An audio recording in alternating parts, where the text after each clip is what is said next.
Hello, this is Nina Perez at Straight Talk, No Sugar Added. Thank you so much for watching. This show is created to give you resources, tools, and tips, and to speak about life topics to challenge and transform your thinking. So today I'm very excited because I have an organization here that I'm truly in love with, and they were here for my very first episode, and we are here back because now they are back from their trip to the Dominican Republic into Tillery, Haiti, and we are here to discuss all that is going on with the 900 Project. So I want to thank you guys so much for being here. So today we have Sherry's with me again. Yay, Yes, Sherry. thank you. We got Matt Pacey here and Justin. Hi, Justin. Hi. Welcome. So I wanted to bring you back on because in our first episode, we talked about the 900 Project and basically the roots of the 900 Project. And I know that you had started it for the latrines, right? And I always get this number wrong, but I think it's 1268. Am I wrong? 86, but 86. you got the right number. It's my dyslexia. I can't help No, it. it's So we had discussed about how they had a outbreak of cholera in Tillery. And when you were on this trip with Black Rock Church at the time, you guys started to feel like there was more that you can do for this area in Haiti called Tillery. And as you were driving through, I remember you telling this amazing story as you were driving back from Tillery, how all of you pretty much decided that we need to do something about this, right? Something has to change. And you went back to Tillery and asked, I guess, the pastor there, what is it that they need? And the thing that they needed, which we take for granted, are bathrooms, really, right? So you decided that you were going to commit to doing 900 latrines. Thus, the 900 Project was Yes, born, amen. right? Yep. And is that why the name came about? Is that literally why? Because of the 900 latrines? Yes. Oh, it is? Yeah. Okay. So then when you did the 900 latrines, which ended up being 1286. Perfect. There you go. go. got it. It was pretty amazing to me. I had the privilege of going with you in August, and what I loved about it was that when I spoke to the pastor that you connected with in the DR, he was telling me that they were really seeing an increase of people passing away from cholera in Tillery in 2012. And me and him had a very extensive conversation about this, and I was so drawn, and he was telling me that it was like maybe, was it like 2 or 3 years later that they no longer had people dying of cholera, which is wow, right? Like that Yeah, must it's blow your amazing. mind. Yeah. It must really blow your mind because when you think about it, you were just driving by and decided, let's just do something about it. But to eradicate something that is killing people, that's a whole different thing. You know, that's like another level, right? So that's why I wanted you guys here because I thought that what you guys are doing, to me, is pretty amazing and impressive because you're not just going to give somebody like a bag of food and saying, hey, good luck next time, but you're actually on the ground with them and then helping them with their future or moving forward, right? So I wanted to introduce the 900 Project that way, but I also wanted you guys to introduce yourselves and just have the audience know who you are, and what are you a part of in this organization, and why are you even a part of it? Why bother doing this? So if you want to give us a little about yourself, that'd be awesome. Sherry, you want to start?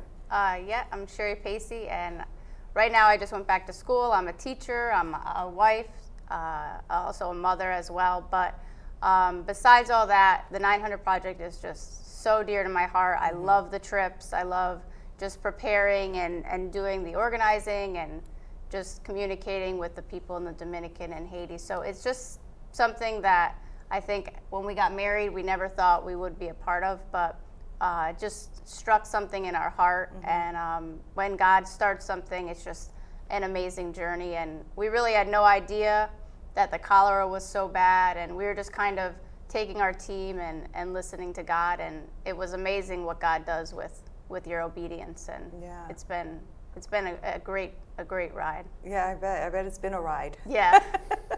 Because it's For not sure. easy. It's not easy to start an organization, first of all, Yeah. right? But now you're doing it from across the globe, right? Yeah. So that's a little bit harder, but that's wonderful. And I'm glad that you had it in your heart to do that. So Matt, what about you? So I'm Matt Pacey. I'm Sherry's husband. I work in finance when I'm not working for the 900 Project.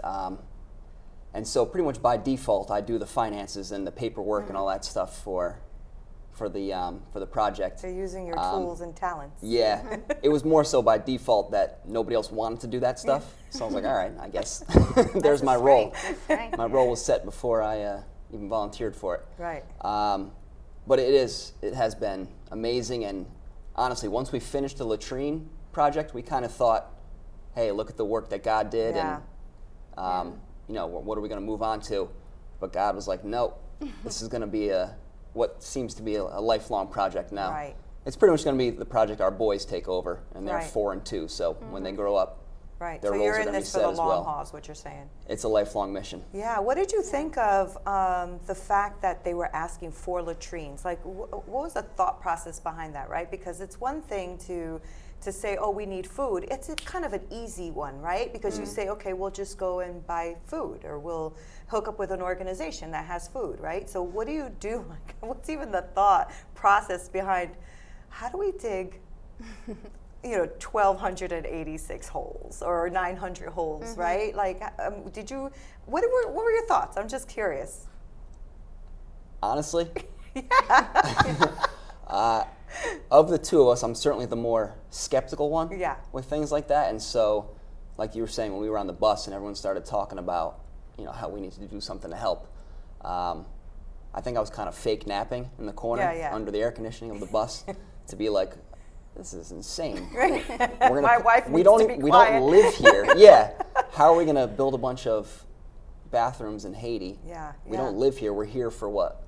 Typically, when you go on the trip, we were only there for a couple hours, and like that was it. It was a quick visit. And To actual Tillery? to So most Tillery, of it yeah. was focused in the DR? all was the DR. Oh, okay. Yeah. Until the project started, and so again, when God, just struck that bus, and Yeah. He's like, "You're doing this. Right. It's time to wake up." It still seemed like an impossible task, but Yeah. we all felt the same commission from God. So we just first we had to research how do you build a latrine? Yeah. What goes into it? Like, Right. I'm now an expert on latrines. If you have any questions on the dimensions or how they're ventilated, you'd be surprised the That questions is you get from really people. awesome. Yeah. Yeah, I mean, because there is a lot that goes into it. Why do you think they hadn't had them before? Right. Right?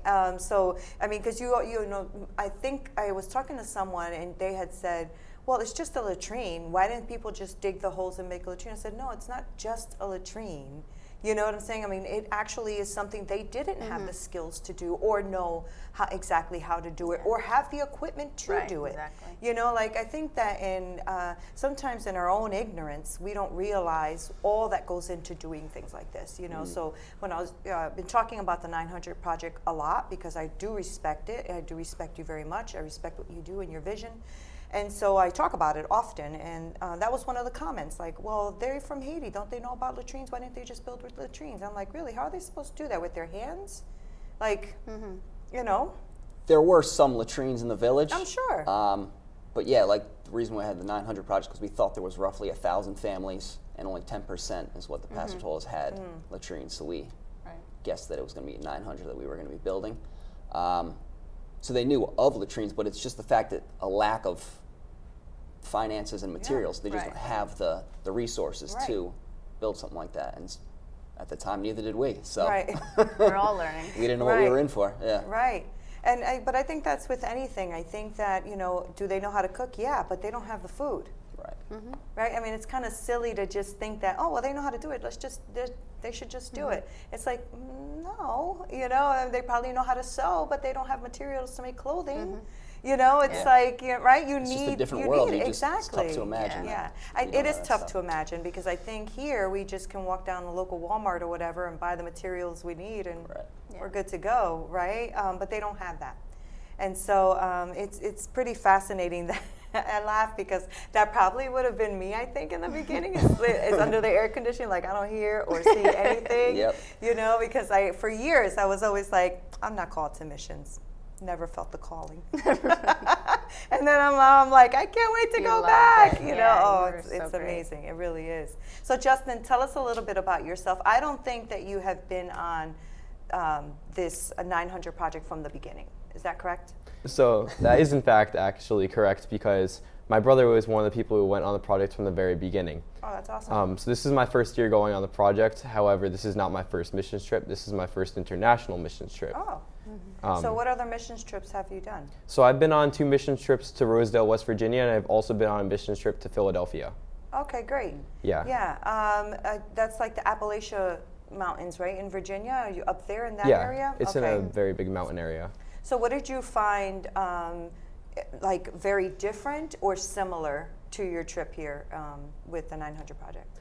Well, one thing that I found similar between all the mission trips I've been on is that in all the mission trips we've been serving specifically children, which is what we've also done with the 900 Project. And the thing is that kids are kids no matter where you're from. So it's definitely something that touches my heart. And especially going with the 900 Project, I was able to minister to a lot of kids there. Oh, that's good. So that you found basically the same. All the kids, whether they're in Philadelphia, Virginia, or in Haiti, still want to be loved and play with and and taught, right? Is that what you're saying by you found that commonality? Yeah, that is absolutely true. Yeah. What did you find different between going to, let's say, Virginia and Haiti? I mean, obviously the needs are different in these 2 places. We live in the United States, which is where it's a land of opportunity. So there's a lot more opportunity for kids to be whatever they want or grow up to be who they want to be. Basically, in Haiti, the only difference between that and West Virginia is that they don't have what they want to become who they want to be. Rather, they have to actually strive towards working towards it rather than having it handed them on a silver platter. Did you find that in Appalachia, because I think my husband did a mission trip in Appalachia, and he said that they are also struggling as well, right? But did they have latrines in Appalachia as well, or did you not see that as much there? They still had certain bathrooms in certain parts of the community. Like they'd all be able to go to. They had community showers, community bathrooms. Okay. Most houses, some of the houses did not have access to latrines, but they still had access in their communities. So did that shock you then going to Haiti, how they didn't have any of that happening, or did you notice it at all, the lack of? Yes, I did notice this, and I was taking into account the fact that the 900 Project has already come in and helped a lot with a lot of the latrines there. Yeah. So looking around and seeing all the latrines there and knowing that most of these were built by the 900 Project. Yeah, and that is a cool feeling. Yeah, and the impact that it's had in the community. Did your brother going, is that what made you want to go? Like, did he come back with stories about the 900 Project, or you just wanted to do something outside of the country? That was part of the reason. Additionally, you have to take into account that I'm part of a generation that really wants to have change, and saying that there's this amazing opportunity for me to make a change in the world, I wanted to step up and take that opportunity. That's awesome. That really is. And not what you see a lot, a lot of teens running to go to missions, so it is a really great thing to see that you went. I know there was 2 other teens on the trip with us, and you just don't see that much. It's like it's a lot of adults. I know that one of the church that I'm a part of, they do have a lot of children go. And I mean children like maybe between the ages of like 12 and 14 or something like that. But it is fascinating to me that you're right. I think your generation is trying to do something about the lack of previous generations, which is awesome. That's good.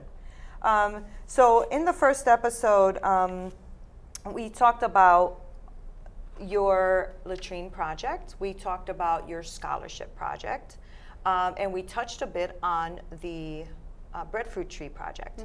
And I wanted to kind of recap on some of those, but the very first project I saw on your website, because I'm on there often, is the Sumith Jacob Alex Memorial Project. And I didn't have the pleasure of knowing Sumith, but I would love for you guys to tell us what Sumith Jacob Alex Memorial Project is. Do you mind talking about that a little bit? Sure. I'm going to start. Take it. Yeah. So this is obviously a memorial project in memory of Sumith, and it's just something very dear to our heart. Back in, I believe, 2017, Sumith's brother-in-law, Josh, who's a really good friend of ours, Sumith was Josh's best friend. He ended up marrying Josh's sister. Okay. So they just were always very close and then became family. And Josh had come on the trip, big supporter of the 900 Project. He came, like I said, in 2017. And so he came back home, and they do a lot of missions in India, and his family, they have an Indian church that they go to, and they just love missions. And Josh came back, and he was like, you know what, I had an opportunity of seeing another country. So instead of just going back to India, back and forth doing missions, Josh had the opportunity, and actually another relative of his, Tom, had the opportunity to come with us that year. And so they came back excited. They loved the trip. They were just so excited to come back home and share it. They shared it at family parties and shared it with Sumith and his wife, Jana. And so we were just really excited. That was last summer, last August, when they signed up. We had a lot of signups that year. We almost had 22 people coming. Oh, wow, so that's big. it was definitely a lot to organize and get ready. And so Josh had expressed such great things about the 900 Project and the trip. So Sumith and his wife, they just got married like probably 9 months before. They were going to celebrate their first wedding anniversary with us on the trip, and so we were just so excited. They lived, I think, out in Michigan, and they were going to fly in, and we're all going to, go from JFK, and so we're kind of going through all of the planning and organizing, and one night, unfortunately, we get one of those phone calls, and we're like, oh, this isn't good. When you get a phone call really late at night, and it's Josh, and so he just had told us that Sumith had passed away, and we were just in total shock. This was like 5 weeks before the trip. Wow. They had their flights. They were recently married. Him and his wife were coming on the trip. Was that the first time that they were going on the trip? That was their first time. Yeah. So again, they were going to celebrate their wedding anniversary literally on that week, and so we got that phone call, and we couldn't believe it, And one of the really important things is to just like remember Sumith, because he didn't just pass away like from something that might have been medical or things like that, but he was on a boat with his family and his wife, and when they were on the boat, they saw another man drowning, just some stranger in I believe it was a river, drowning. And the family was there, and Sumith, the kind of guy that he is, and he's a Christian man, a believer, he jumped in to save this total stranger. And it was just, that was the last thing that he ever did. He literally gave up his life, like we talk about in the Bible, like we talk about with Jesus, for a friend, and for even a stranger.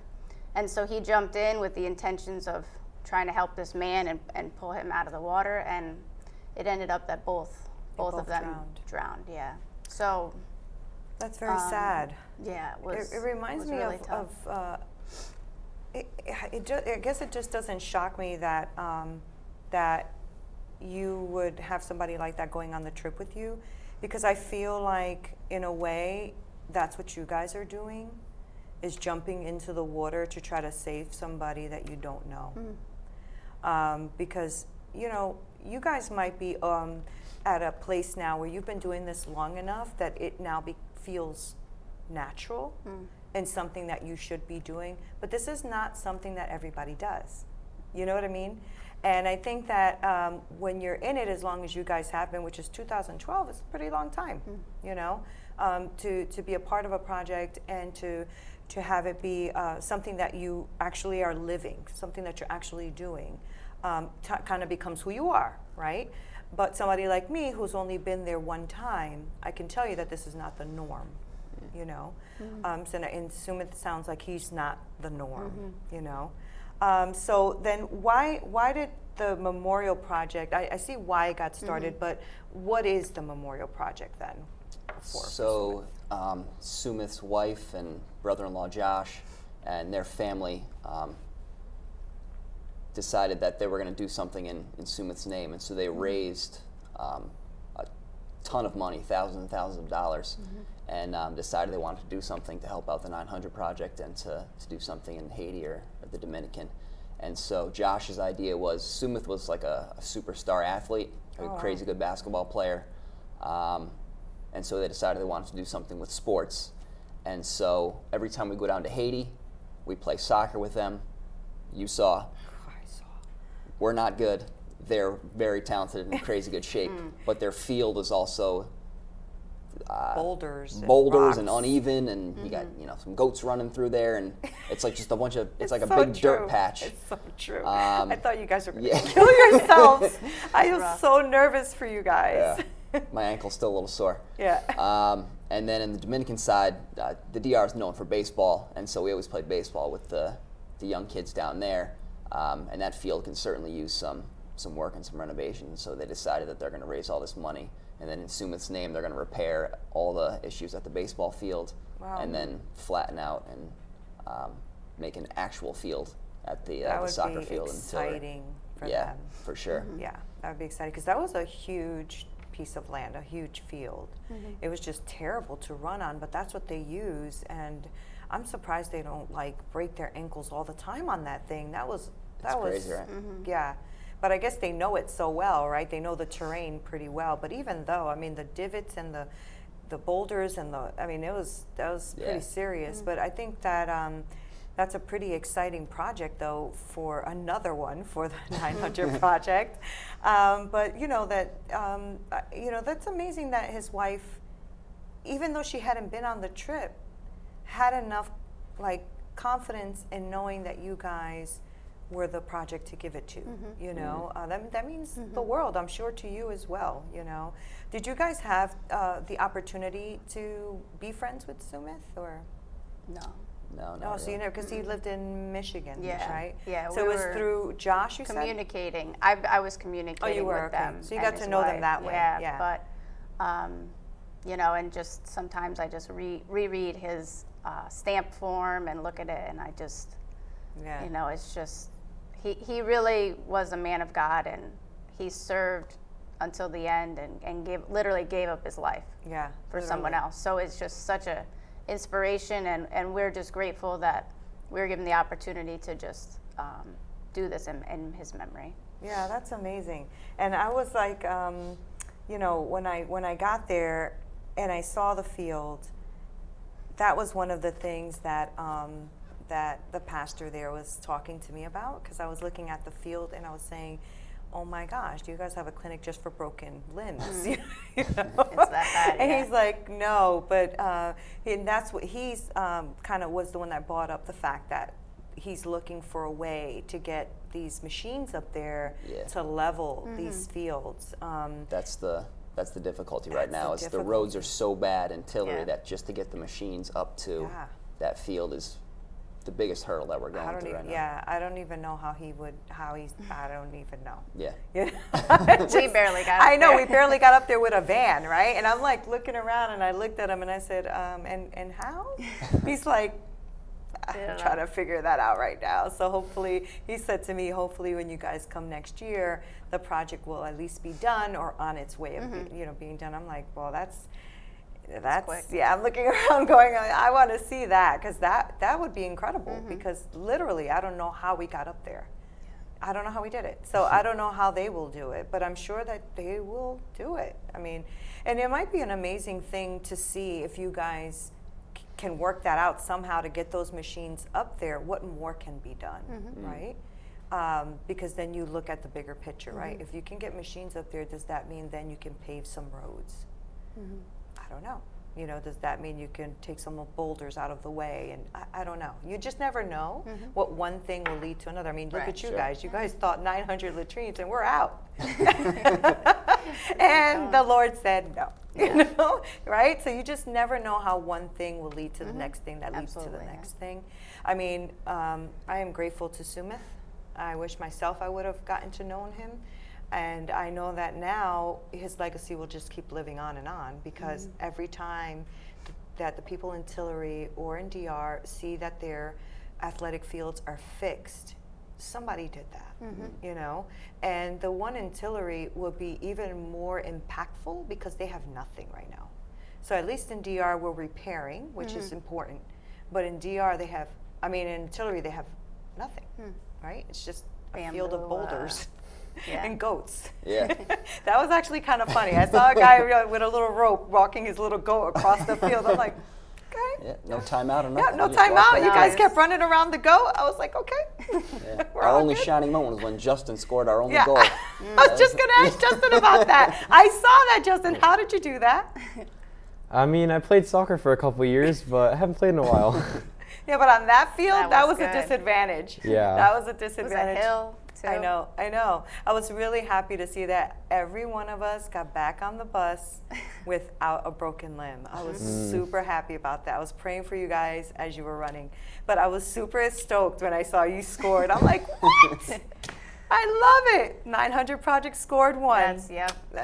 They probably got 25, but we did get the one. Give or take. Yep. They were excited about the soccer balls, you know. Yeah. So do you guys do that every time? Do you bring soccer balls and sports equipment up, or is that something that you just started doing? Yeah. Every year we bring, we don't try to do a ton of handouts, but stuff like that, the soccer balls, baseball equipment to Yeah. the Dominican kids. Okay.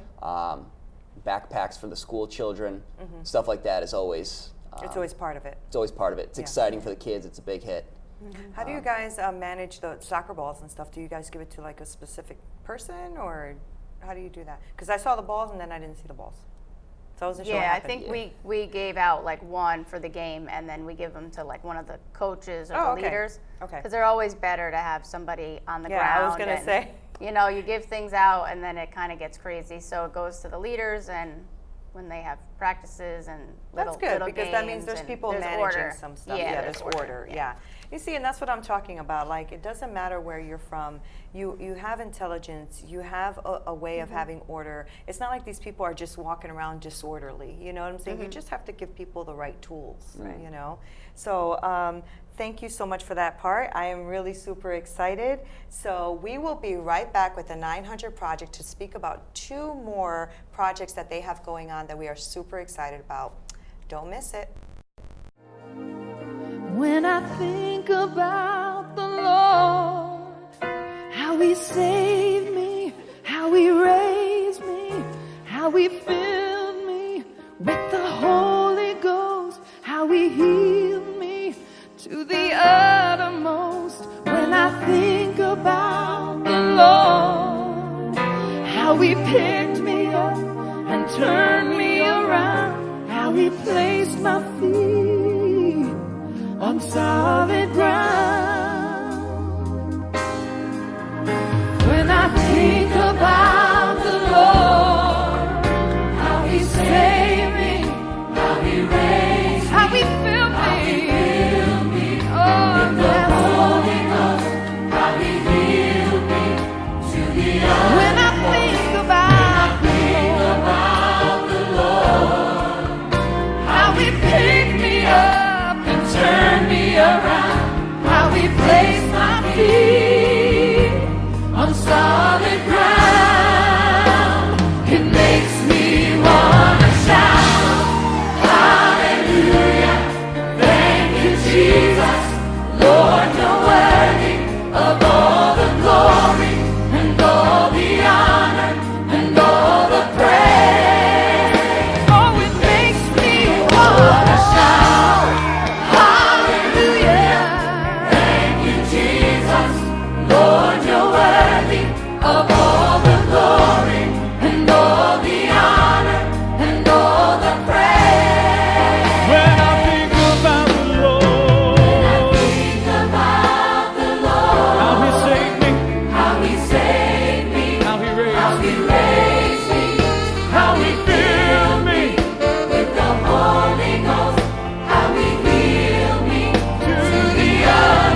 welcome back. This is Nina Perez at Straight Talk, No Sugar Added. And we are sitting here with the 900 Project discussing some amazing things that they are doing in Lomo de Cabrera, right? Or Loma de Cabrera.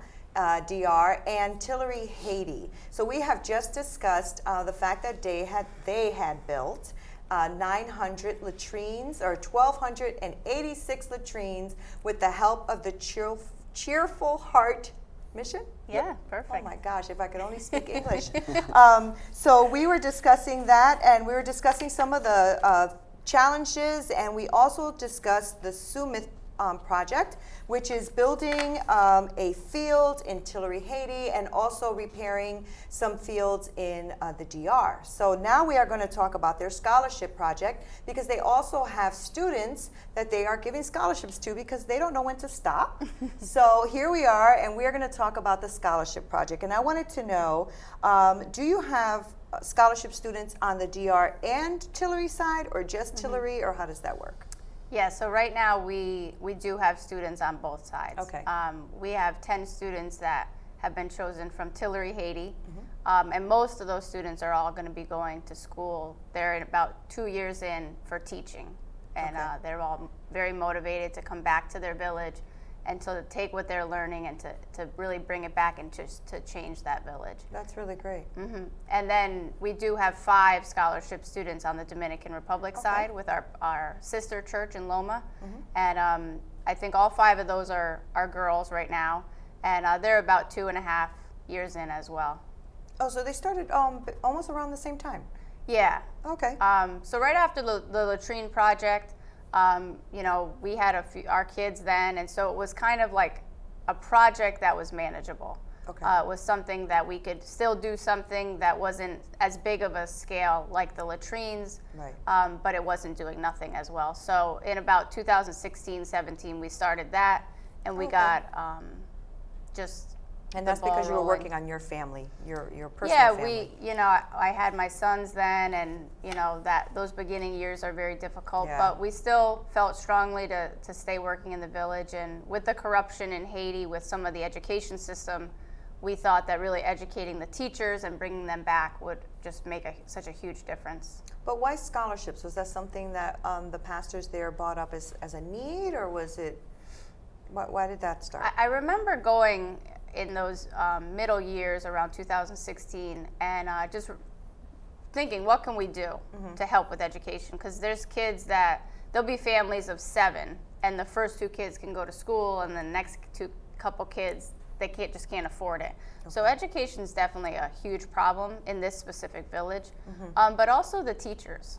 There's schools that are public schools, and if any of that government doesn't pay the teachers, they don't show up. There's private schools as well, where the students and the families have to pay for their kids to go, which is very difficult Very as well, difficult, because yeah. are you going to pay for school or food, or Yeah. their needs are just so much. So with the little money they have, you really need to make a decision. But one thing that I don't exactly know where the idea came from, but if we could take those teachers and really give them a formal education of how to learn and how to teach, that it would really affect hundreds of students that way. So by taking those 10, and on the last trip we were kind of calling them the disciples of the village, because they really can change that village. They can, in a big Themselves, way. yeah. Education can take you so far, you know. Yeah, one thing that we actually found out when the first time we were thinking about this project was we were talking to some of the teachers and saying, well, where did you guys get your education to become teachers? They had essentially just graduated from roughly a high school level education, and then were just using all the notes that they took throughout their years of school. That's what they then taught from. So they didn't have any college education. They didn't have any sort of resources or anything like that, or formal training to be legitimate teachers. So. Were those the teachers that you're saying that are in Tillery, or is that a norm in Haiti? Or are you talking about the DR? Which one are you talking Tillery. about? Oh, in Tillery, okay. Yeah. Was that just happening in Tillery? At least they were trying. I think that they were at least trying to educate, right? That's interesting. So because I guess the government, like here, right, pays the public school teachers? Is that how that's run there? Yeah, very little involvement. Right. So if the government decides not to pay, which happens often, the kids don't get educated. I guess that's what happens, right? Exactly. So what have you discovered while trying to help these individuals get educated? Like, because you're picking 10 random people, right? Or 10 people you don't know, right? Did you guys know these people personally? Personally, no, Yeah. but we always go through the pastor and the church that we're connected Right. with in Tillery, and they are the ones that have relationships with all the families in the village and shows. I think all of them are currently teachers in different schools in the village, and so The they're students? the students, Oh, I didn't yes. know that. So they Oh. teach during the week, and then on Friday they hop on their motorcycles and go down to college for the weekend, and then come back home. Oh, that's how that works. I Yeah. didn't get that when I was there. Okay. I lost my train of thought. So what are the things that you've learned? Like, so they are all teaching during the week, like a Monday through Friday type of thing. Yeah. They are, and then they hop on their what to get to school. So, with every project that we've done, there's always An extra project. there's always some complications that jump in there, and so we were like, "Oh, this is gonna be great. We'll send some kids to college, and seems like a pretty simple thing. It's of course it's never simple. Right. So we found out after they made it through the first year of college. They made it through this first year, and then we asked them, "Well, what kind of difficulties are you having that we can help with?" So there were some good ones. So number one, to get from the village of Tillery to school is a 6-hour motorcycle God. ride, and not because of distance. It's just because the roads are so poor Yeah. that it takes forever to go that far. So one of the things that we did was we bought a few motorcycles for them to be able to, I guess, carpool Yeah. down to school on Fridays. And, How and are they back. getting there for that year? Do you know? Um, Borrowing other people's just bikes borrowing or- other people, other people's motorcycles. And so that was number one. Number two, the 6 hours. Just think about working all week and then having a 6-hour commute to get Yeah. to school, then being at school all weekend, and then a 6-hour commute home. Yeah, And so that's we were tough. trying to think of how can we help with that. Well, I guess it's a much easier route if you're able to cut through the Dominican and then cut back into Okay. Haiti. And so that requires they need their passports, which was a much bigger expense than we thought at the time. And it's for all 10. But it's for all 10, yeah. So now they're able to make that trip, and that cut 4 hours off their trip. So it's now Wow. a 2-hour commute. Wow, that's huge. And it probably is because of the roads too, because the DR has roads. They have So- legitimate roads, right? Yeah. So Yeah, that's for sure. probably what helped a lot, trying to, from going to a rough terrain to actually going to a road. That probably helped smooth things out. Yeah. So did you pick those 10 students from the beginning? Like, did you know it's 10 students, that's what we want? Or did it start off with like 2 students and then 3 and then grew? Or how did that? We were essentially introduced to about a dozen students Okay. in Tillery, and then the 5 in the DR, that's like our second family down there at this point, and so Yeah. we just trust them and said, hey, you guys pick the 5 and good to go. Yeah. In Tillery, we met with like a dozen of them. They kind of had like a big, like a little powwow like we had with when you were down there. Just sat in a big circle and talked to them, and why do you want to be a teacher, or why do you want to further your education, and Kind of like an interview. kind of like an interview. Okay. Yeah. And so again, we kind of got a better idea of who really wanted the scholarship, and we really thought would come back and pour into the village more. And so we started off with 7 in Tillery, and then we Okay. added on 3 more over the Okay. last year. Oh, okay. And so that project has been going on since when? When did the scholarship project begin? 16, 17. Oh, okay. Yeah. And then you added the 3 more, so now it's Right. 10. And is 10 the comfortable number? Yeah. Yeah. Yeah. There's always more we want to add. Yeah, of We just don't want to course. overextend ourselves. Of course, and it too wouldn't be much. wise to do that. Yeah. I think that a lot of times we do want to do more, but you actually shoot yourself in the foot, because then before you know it, you can't provide for all of them, and now you're giving everyone less, right? Right. So it's sometimes just wiser to know where you are and know your limit and do it that way. So some of the challenges from what I hear that you had were transportation, Yep. right? Then passports. That's always fun. And then now they go to school during the weekend, so they're educated Friday through Sunday. Friday Yeah. to Sunday, yeah. Oh, is that like a normal college thing, or is that just because of what their schedule is, or? Yeah, I think it's just because of what their schedule is. Yeah, That's just okay. when they're All right. taking And classes. so if they have motorcycles, I'm assuming that they carpool or bike pool, if you will, all of them together. They must Yeah. be close knit because it's a Yeah. lot of time to travel back and forth Yeah. together, and which is good. You know, at least they could support each other. Mm-hmm. And if they're teaching the kids, maybe and I don't know how they do this, but I'm sure that they're supporting each other with what they're teaching and stuff, which is great.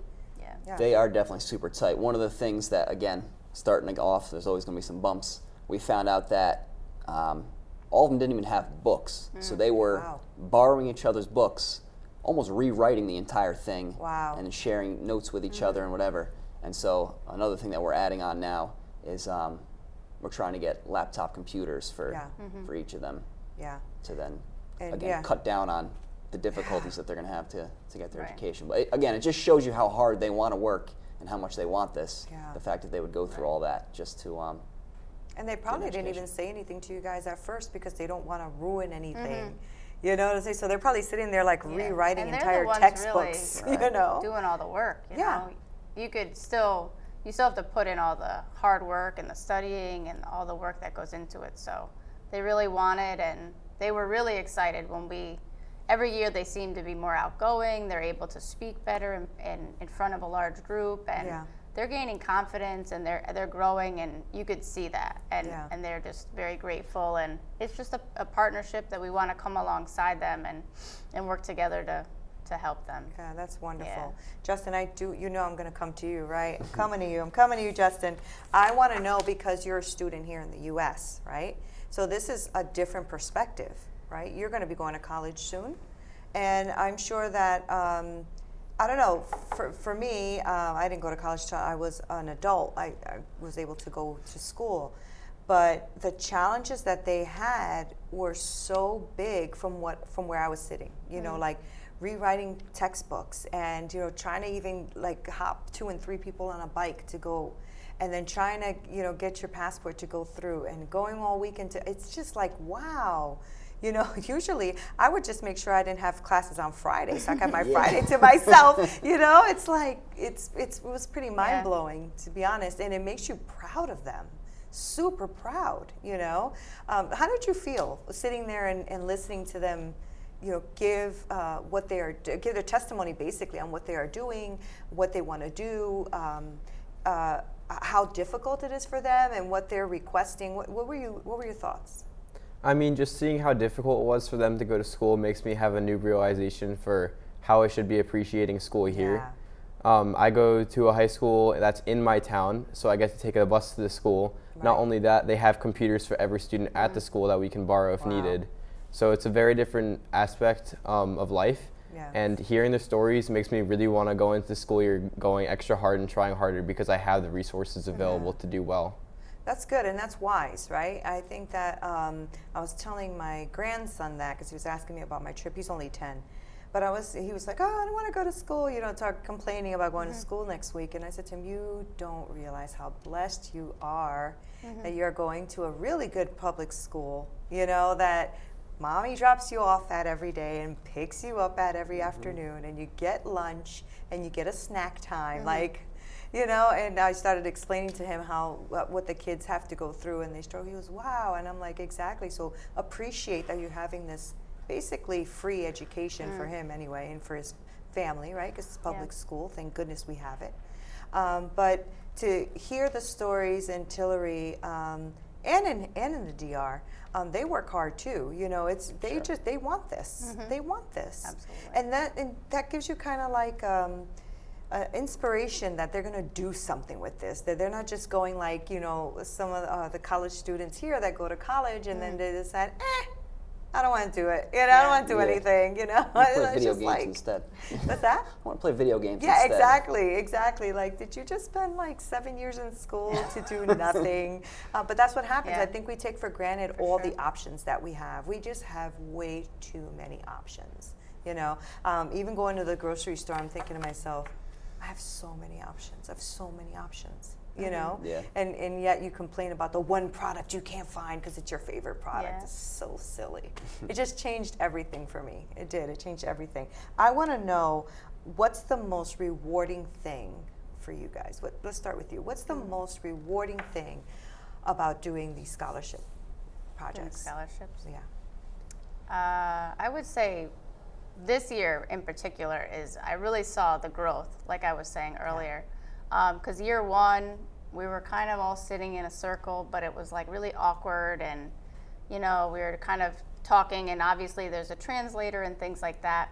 But every year, they're opening up more, and we're just giving each other hugs when we get there. It's like now we know each other, we trust each other. Okay. They know that we've come through with So you saw with our camaraderie end. happening. And like I Yeah. said before, they're really growing, and they're excited to come back and teach, and not only at school, but they all have brothers and sisters, and they're sharing this journey. And I just love to encourage them, because I'm a teacher myself, Right. that they're really changing generations, and hopefully the kids now can be like, I want to go to college. Right. I want to do what they're doing. So whether it's through us or just through more opportunities for them, I just hope the younger generation can That's aspire the goal, to be right? like them. I mean, I yeah. think that's the goal, right? Is to inspire the next Right, generation. right. Right, that's how you change the whole trajectory of that area, right? It's the next generation lifting them up so that they can move Right, forward. exactly. Do you feel the same way? Yeah, it's certainly the hardest thing to explain to people when you're trying to fundraise for something like this. Is like in America, there's certainly people that are in difficult circumstances in America. But as far as college goes, like if you want to go to college, you can take out loans. You can go to community college. You can go to there's other routes you can go to get an education. You can go online. Right. There's a million different paths you can That's so take. true. So education is available to the vast majority of people. And so when you say, well, we're giving scholarships to these kids in Haiti and the DR, they kind of assume it's like a similar situation down Right. there. If they didn't receive these scholarships, they wouldn't go to college. Exactly. That's so There's good. no Matt. That's good. there's no opportunity for them to go Yeah. to college. And so when we first kind of introduced the project, you can see the spark in the pastor's eyes in Tillery, just the fact that he was going to be able to offer this opportunity to a few of his the students in his church. It's interesting because you're not just giving an education to 15 kids. The trickle down Exactly. effect to Yeah. their, like Sherry was saying, to their siblings and to their classes who they're now better equipped to teach and whatever. And it also gives hope to people and the younger students that maybe someday I get to go to college. Maybe I can work hard enough to get one of these scholarships. Yeah. It's cool. So Yeah. it changes like the whole vibe of the education It gives system down there. hope. It gives hope. It gives Yeah. hope, and hope is huge. Yeah. When you are in a place where it seems hopeless, right? Hope is huge, Mm-hmm. and you're changing them 10 at a time, right? Or 15 at a time, I should say. And you're right, Matt. That was a really powerful statement, and it's very true. If they don't get these scholarships, they don't go. And Mm-hmm. I think that's something we need to really focus on. Yeah, Because a lot of times absolutely. we just think, well, then they don't get a scholarship. No, if they don't get a scholarship, they do not go. It's like that dire, Okay, we only have a few minutes, but I want to end with the major project because this is really heavy on my heart, and I think that a lot of people that I've spoken to are also very excited to know more about it, and it's the Breadfruit Tree Project. So I want to know more about the project. What is the goal? What have we done so far? What do you want to do? What are we doing? Talk to me. Breadfruit Tree. Yeah, the Breadfruit Tree campaign it really is less than a year old, came from last year's trip.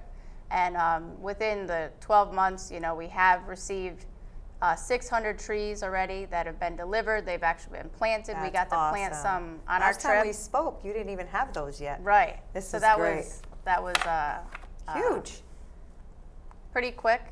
And our goal is 5,000 trees for the village. And so just to have 600 in the ground is great because the sooner that we can get them and get them in the ground, the sooner they'll grow. But just really excited to see literally the growth of them, but also the village to be able to provide that food for, hundreds of years, really. Right. So it's not, although there's a 3-year wait for the fruit, it's going to be just another avenue of hope. Exactly. Yeah. And you know what?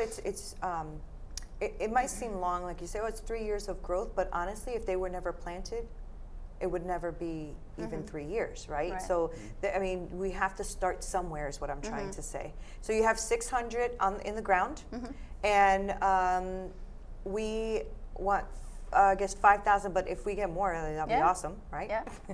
So the goal is 5,000. And you know what I think, more than just it being a small little breadfruit tree being planted, to me as I was there and watching this happening, was the fact that we're giving a village hope, because you're planting a tree that actually is going to produce, I think it's 750 pounds of food or fruit a year. Yeah. And I didn't know how you guys were going to do that, but I realized that you're giving it per family. Are you giving it to families? Is that right? So each family's property will have like 2 or 3 trees, and then Okay. we're going to have like a grove in a certain section near the river. Okay. And our guys down there kind of have a plan as They to have how a they plan. want to spread them out. That's awesome. And so the trees themselves are not the difficult part of coming across. Like, we partnered with Trees That Feed, another organization down there who does this like all over the world. They grow the trees up to a certain height, and then we take them there and to wherever Oh, wow. and plant them. It's the transportation. Yeah. So just like the scholarship kids were struggling with that, just imagine a truck with 300 trees on the back of it trying to get up Yeah. these brutal roads. And so just another small roadblock that we're going to break right through. But there's no roads. That's a good point. Poor analogy when there's no roads. That's so funny. Yeah. But yeah, I mean, you're right, and I hope that we can help in any way that we can. Anybody watching, anybody listening to this, help in any way of giving the finances that are needed to go and get these trees, because that's what it is, right? It's the actual transporting of these trees, getting the fertilizer for these trees, right? And I believe you have on your website getting educated Yeah. on how to take care of them, because you don't want to give a tree and it dies. I mean, that would be such a shame, you know. But I know that these breadfruit trees in Puerto Rico, I think we call them mapeng or pana, and they grow, the fruit is like huge. And you know, to have, and I love that you said that. I didn't know about the grove thing, but that's really awesome, because that means that more people can have food, right? Like, not just the families that have the trees, but if there's people out there who aren't part of that family or don't have and can go to get a fruit off the grove, is huge. Sure. It's huge. Yeah, that is one of the know? questions you get from a lot of people is, well, who's gonna, guard the trees and whatever.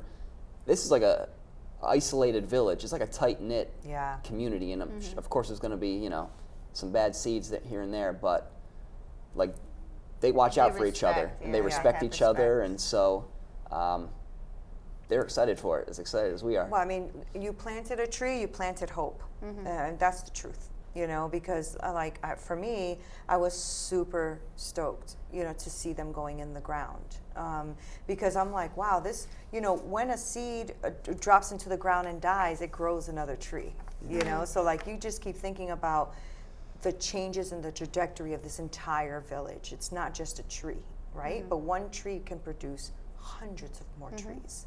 Right? So that's just, I just can't tell you how excited I am about that.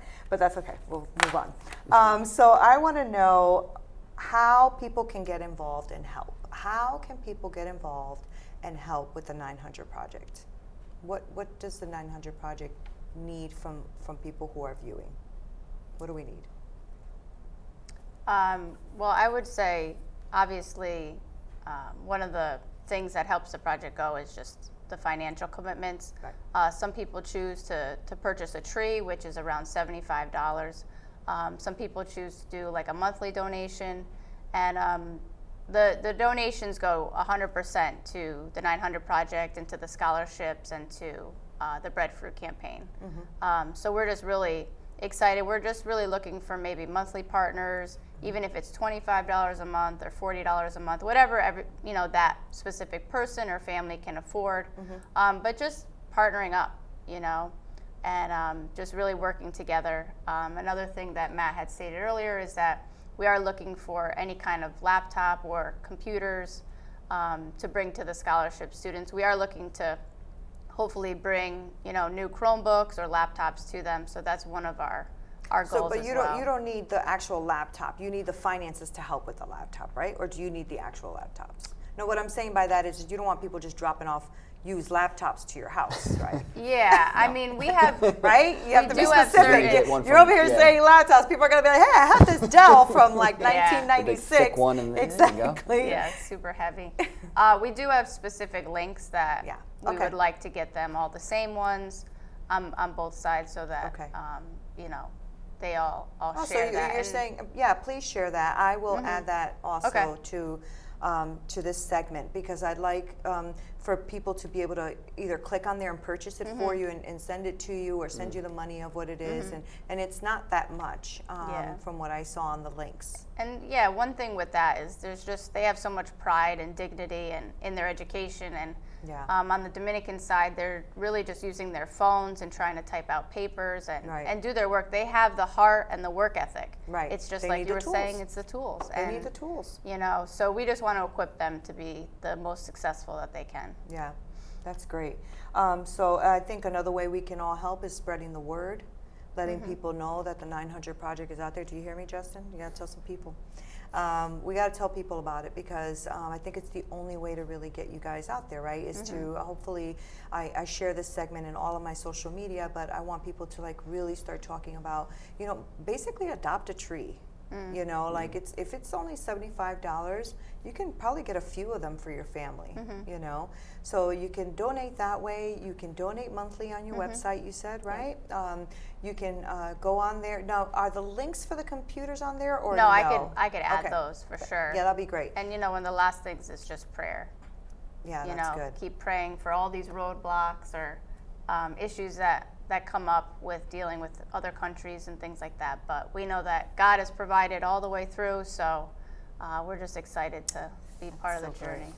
Yeah, me too. I'm excited to be part of the journey, and I can't wait to keep doing this journey with you guys. I'm not off my high yet, Matt.